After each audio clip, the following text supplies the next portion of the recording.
crosses that tangle her up and strangle her, but she never gave up. By my side is where she strives with great pride, and I'd rather die, washing away your words like the tide, but she's trying to hide the fact that those words sting just a little bit, like salt water in her eyes. She was trying to explore the vast, open ocean, finding things like hate, love, depression, those kinds of emotions, not knowing how deep, dark, and scary it could be, but it's okay. She'd always have me.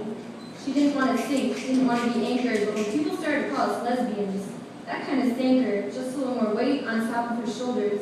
It scared me that some nights I wouldn't be there to hold her. And even if I could, those words might prevent me from saving her, because when people didn't see what I see, they called us lesbians again. Well, what should I say? I can't speak. Taking out the bubbles of oxygen, struggling to breathe, the water in this ocean has never felt so cold, sinking deep. She found herself alone at the bottom with no life preserver to hold. I wanted to tell her I've been there before. That doesn't make the situation any better, or take care of the stormy weather. I wanted to tell her I used to feel like cutting. But you see, I knew the blood would only make the sharks start coming, and I would be stuck running in water, running away. Feeling tired mentally and physically, my arms and legs hurt. I was just scared that my head is where most of these sea creatures lurked. I just didn't want her to hold her breath like I did. I wanted her to breathe, because bottling in these words that I would receive was getting harder by myself. From 4th grade till now, I just wanted to show you that to everyone above you on the food chain, you do not have to bow down. You are no lesser because of how the fogged up goggles perceive us. Well, how should we cope with the way that they treat us, the way they would greet us? They wouldn't dare take a dip in our water. Even as the temperature rose and got hotter, they never came into our pool that was free of chlorine. Our water won't burn your eyes.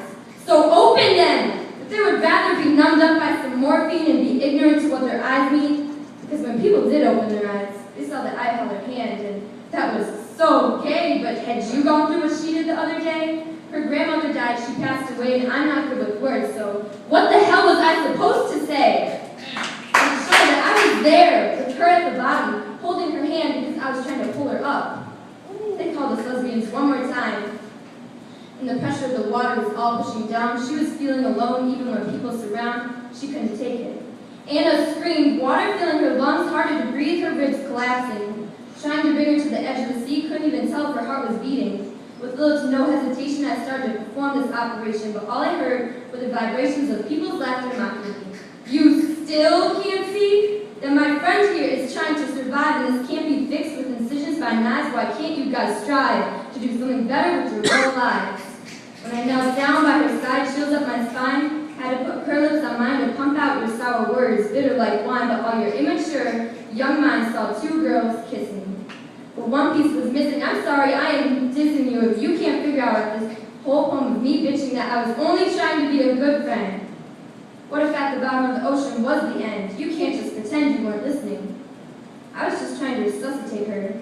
After all, she was my wife. When your words made their way to your ears, they also slit her throat with a knife. I was just trying to love her, when she couldn't even love herself. And if all that simply means is being called a lesbian, well, I've given to her family else.